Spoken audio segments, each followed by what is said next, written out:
കഴിഞ്ഞ ദിവസം സ്കൂളിലുണ്ടായ സംഭവമാണ്. ഒരു 4ാം ക്ലാസ് പഠിക്കുന്ന കുട്ടി, ആ കുട്ടി എക്സാമിന് കോപ്പി അടിച്ചു. അതൊക്കെ നോർമലായിട്ട് സ്കൂളിൽ നടക്കുന്ന കാര്യങ്ങൾ. അപ്പോൾ സ്കൂളിൽ ഒരു പ്രൊസീജിയർ ഉണ്ട്, പാരൻസിൻ്റെ അടുത്ത് സംസാരിക്കാനുള്ളത്. ആ സമയത്ത് തന്നെ ടീച്ചർ എന്ത് ചെയ്യും, പാരൻസിന് മെസ്സേജ് അയക്കും. പക്ഷേ ആ ദിവസം പാരൻറ്റ് മെസ്സേജ് കാണി റിപ്ലൈ ചെയ്യുകയും ചെയ്തില്ല. അപ്പോൾ ടീച്ചർ എന്ത് ചെയ്തു, വീണ്ടും റിമൈൻഡർ അയച്ചു.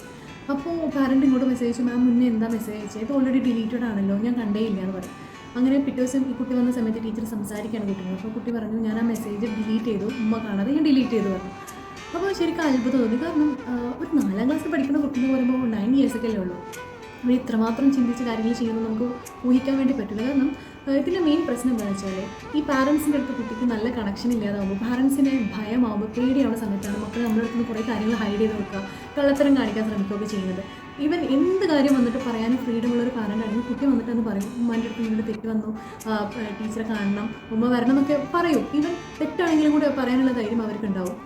ഇവൻ 0 മാർക്ക് വന്ന് വാങ്ങിച്ചു വരുന്ന കുട്ടിയാണെങ്കിൽ, ഉമ്മ എനിക്കിന്ന് കിട്ടിയത് 0 ആണെന്ന് വന്ന് നമ്മളടുത്ത് പറയും. നമ്മളടുത്ത് ആ ഒരു ഫ്രീഡം കണക്ഷൻ ഉണ്ടെന്നുണ്ടെങ്കിൽ ഏത് മക്കളാണെങ്കിലും നമ്മളടുത്ത് വന്ന് പറയും. അപ്പോൾ നമ്മൾ ശ്രദ്ധിക്കേണ്ട ഒരു കാര്യം എന്താണെന്ന് വെച്ചാൽ, നമ്മൾ മക്കളെ പേടിപ്പിച്ച് നിർത്തുന്നതിന് പകരം ഒരു ഫ്രണ്ടായിട്ട് കൺസിഡർ ചെയ്ത് ഏത് കാര്യം നമ്മളടുത്ത് ഏതൊരു പ്രോബ്ലം ഉണ്ടെങ്കിലും ഓടി വന്ന് നമ്മളെ അടുത്ത് പറയാൻ പാകത്തിന് നമ്മളെ കുട്ടികളെ നമ്മൾ വാർത്തെടുക്കണം എന്നുള്ളതാണ്. Thank you so much.